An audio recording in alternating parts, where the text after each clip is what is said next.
ضد نہیں بلکہ مجبوری ہے۔ وہ سوچتی ہے کہ شاید اس نے فاریہ کو ہمیشہ صرف اپنے بیٹے کے زاویے سے دیکھا، کبھی اس لڑکی کے درد، اس کے خواب اور اس کے زخموں کو سمجھنے کی کوشش نہیں کی۔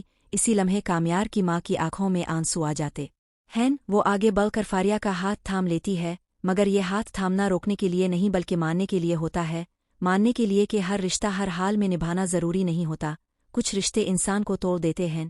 فاریہ کا دل بھی بھر آتا ہے کیونکہ اسے اس عورت میں پہلی بار ایک ماں کے ساتھ ساتھ ایک مظلوم عورت بھی نظر آتی ہے۔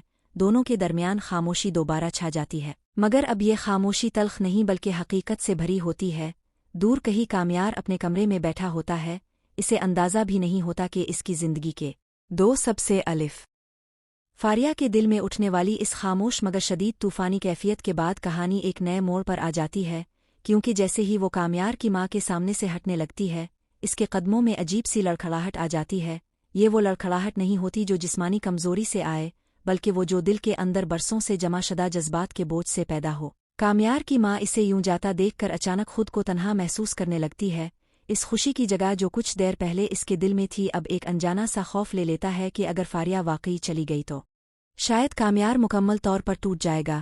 وہ بیٹا جسے اس نے ہر غلطی کے بعد سہارا دیا، ہر بار یہ سوچ کر معاف کیا کہ شاید اب وہ سنبھل جائے گا، شاید اب وہ بدل جائے گا، اور اب جب فاریہ جیسی مضبوط اور صابر لڑکی اس کی زندگی سے نکلنے جا رہی ہے تو کامیار کی ماں کے دل میں پہلی بار یہ احساس شدت سے جاگتا ہے کہ قصور شاید صرف فاریہ کامیار کا نہیں بلکہ اس پورے نظام کا ہے، جس میں ہمیشہ مرد کی غلطیوں پر پردہ ڈالا گیا اور عورت سے قربانی کی توقع رکھی گئی۔